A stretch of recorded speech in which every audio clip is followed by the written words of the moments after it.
where I upload weekly videos on simplicity and joyful living. If this is your first time here, my name is Helen and I am a KonMari master consultant and trained professional organizer. I love exploring different aspects of the KonMari method philosophy, sharing tips on organizing and decluttering, and how to simplify your life so you can live more joyfully and intentionally. If that sounds good to you, I hope you'll hit that subscribe button and come spark joy with me. Today, I am doing my first low buy, no buy challenge update. A few days ago, I asked on my Instagram stories what video I should make next. I put out a few ideas and I was really surprised this video got the most number of votes. Back in January 2021, I decided to do a low buy, no buy challenge for the year. And if you haven't seen that video, I will share the link above so you can check it out to see what were my reasons and also the rules that I'm following for this challenge. My general goal for my low buy, no buy year was to reduce the amount of time I spend on what I called consumerist behavior. I have been on a simplifying journey for a few years now, and at this point in my life, I don't have a shopping problem like I used to. However, I do find that I was spending a lot of time shopping or browsing or researching. I still want to buy beautiful things and appreciate it when I do, but I don't want to obsess over it. In 2020, I found myself often wanting to upgrade what I already have and thinking about what other things I can add to my home. And I didn't really like that, so that's why I decided to do this low buy, no buy challenge. First, let's do a spending update. I'm happy to report I actually haven't bought anything yet this year. So right now we're in mid-February, and I'm a little surprised about this, to be honest, because when I look at 2020, I probably bought something every single month. Not like I shopped a lot, but I did buy things, little things here and there. I was also pretty good about letting go of items as I bring new ones in, but like I said, I'm doing this challenge because I wanted to stop that behavior, and so far I haven't bought anything, and I'm pretty proud of myself, even though I am surprised. In the beginning of the year, I started taking notes about all the different times I wanted to shop but didn't, or all the times I wanted to buy something but didn't. And what I saw in my notes was that there were a lot of sales after the holiday season, and it seemed like all of my favorite stores were on sale. And I would say the number one thing that helped me the most was giving myself this shopping budget. If you saw my video, you would know I gave myself a $25 per week shopping budget for 2021, and in January, that meant I started with $25. And considering all the stores that I wanted to shop at were for shoes and clothes and things like that, $25, then the next week is $50, and then $75, and then $100, honestly isn't going to get me very far at those sales anyway. So I thought the best thing to do was to completely unsubscribe to those newsletters and then not even think about it, because I am pretty happy with my wardrobe right now. And I told myself if I was going to add anything to my wardrobe, it should be things that I actually need and not just like another sweater. And to be honest, I haven't thought about those stores or those emails until now when I'm making this video, because out of sight, out of mind, I guess. So let's talk about all the things I didn't buy. There were definitely a few things that I know I probably would have bought if it wasn't for this challenge. The first item is a Japanese 5-year journal that my friend Sandra, or Sandy by the Lakeside if you follow her on Instagram or YouTube, she posted about this journal on her Instagram, and I immediately fell in love with it and I wanted one for myself. The only reason I didn't buy this journal was because I realized in the checkout process that it was going to be $90 after shipping and taxes and exchange and everything, and it just wasn't in my budget. To be honest, I almost bought it anyway, but then I thought to myself, do I really want to break my own rules this early on in the challenge? And let's face it, I just didn't want to make a YouTube video explaining why I failed my challenge buying a $90 journal that I didn't even need in the first place, because I thought that would be totally embarrassing. When I saw this journal, I wanted to use it as a gratitude journal for the next 5 years, but I already have a gratitude journal going. I asked myself, what does this journal do that my other notebook can't? And why can't I just continue to write my daily gratitude in my notebook like I've been doing since last year? In the end, I just couldn't do it, and I decided to not buy this $90 journal. It feels silly now, but at the time, I really struggled with this. And now I'm really glad I didn't buy it. I went shopping twice so far this year. Once at one of my favorite consignment boutiques here in Calgary called Peacock Boutique. And the second time I went thrifting at 2 thrift shops in the same neighborhood. I wanted to get a pair of plain black leggings, and those were surprisingly hard to find secondhand.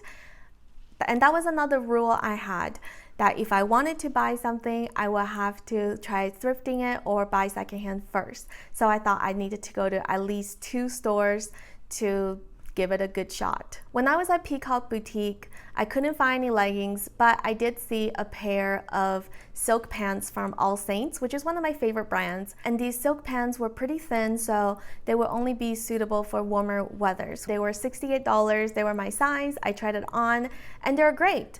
Honestly, if I wasn't doing this challenge, I probably would have bought them. However, that would have used up most of my budget at that time, and I thought, if I have such a limited budget for the year and I'm adding a pair of pants to my wardrobe, I should add something that's more versatile and something that I could potentially wear all seasons and possibly every day. When I was at the store, I found out I had $109 in consignment credit from when I consigned some items last year. So I ended up asking the store to send me that money so I can save it and put it towards my budget for the rest of the year. Even though I haven't bought anything this year, I wanted to save that money because I generally do have pretty expensive tastes, and being able to increase my budget for the year by $109 was pretty exciting. And because of that, I was feeling pretty inspired when I got home, and I ended up picking out a few more items from my wardrobe to consign because I just wasn't wearing it. When I made my video about my 35-piece wardrobe, and I'll link it above if you haven't seen it, in that video I mentioned there were a few items that I was on the fence about and I didn't really wear them a lot, so I finally decided to let them go so I can put the money towards something that would spark more joy. Let's talk about family purchases. Even though I said this is not a family project, I did say that I will document everything for accountability. One of the first things that happened this year was my husband bought a new computer and he wanted to have a larger desk. So he was doing all this research about which desk he wanted to possibly buy or build himself. And then because I'm doing this challenge, he ended up thinking outside the box and look within our home and see if there's anything else he could do instead of buying something new. So we were looking in our bedroom and we decided to switch our tables. So I used to have a fold-out table that I was using as a craft and sewing table, and my husband have a desk. And so we decided to trade our tables, and so now he's using my fold-out table as his computer desk, which is a little bit bigger than his previous desk, and I took over his desk and now also have a dedicated workstation. I was really excited for this because in the 4 years that I've had my business, I haven't had my own table or workstation, so now I have a dedicated workspace and I love it so much. I did buy one thing for the family in January, and it's this nigiri maker. I purchased this from a Japanese dollar store, and honestly, I love it so much. So you put the rice in here and then you squish it. Like, I really love making sushi, but I'm pretty good at making maki rolls. Definitely not a nigiri, which is like when you have the rice and then the fish on top. I now use this when we make our own sushi at home, and I love it so much. I also bought a box of chocolate from my friend Jordan's company. She owns a company in Calgary called Kim Pod, and she's an incredible chocolate maker. She started doing a monthly chocolate box, so I bought the February one for Valentine's Day, and I shared that with my family, and we all really enjoyed it. Aside from that, there wasn't really any other family purchases other than groceries, and that's the next thing I want to talk about. There's been some changes to our family grocery budget. Thanks to YouTube's algorithm, I was getting a bunch of videos recommended to me about groceries and reducing your budget and just how to spend more intentionally. I came across a bunch of videos where people were sharing how much they were spending on groceries, and that got me curious, thinking about, well, how much do I spend on groceries? And if you asked me to estimate, I would have said about $150 per week for my family of 3. However, when I added up all my transactions in January, the actual number was more like $800, which is about $630 US. But here I am watching all these videos about people spending like $30 a week on groceries or $50 a week. I thought maybe I can try to challenge myself to spend less for February. I came across a video from Jordan Page about how much she thinks you should spend on groceries. Her suggestion was $100 US per person per month, but starting at $300. So for example, if you have a family of 2, it would be $300.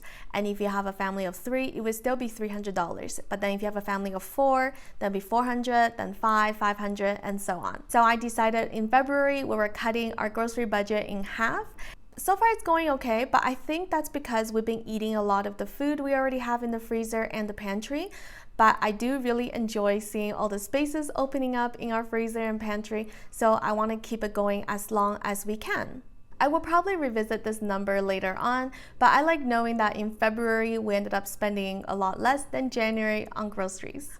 Buying less groceries also made me more creative in the kitchen because I want to use up everything, and so I'm finding new ways to use up things I already have, which I really enjoy. As for eating out, we haven't done any of that this year. So far we've had our meals at home and we haven't had any takeout coffee or snacks or meals or delivery or anything like that. And if you're looking for tips on how to eat out less and cook more at home, I made a video about that, which I will link it above. So those are all of my updates so far for this year's Low Buy, No Buy challenge. It's only been a month and a half, but I already feel a huge shift and huge change in my mindset, and I feel motivated and inspired to keep going for the rest of this year. And because I'm doing this challenge, I'm watching more of this type of video, and I think that's what's so great about YouTube, that when you want to do something, you can watch these videos and it'll motivate you. It's like finding your tribe and finding like-minded people, which is really, really cool because it's inspired me to make other changes in my life that I didn't expect. When you start making tiny changes every day, it does lead to remarkable results, just like that book Atomic Habits says. So I'm looking forward to keep going and keep making those little changes. I feel motivated to keep going because I know there's so much more I can do. If you're also doing a low buy, no buy challenge this year, I would love for you to comment below and let me know how you're doing in your challenge. And until next time, choose joy, live well.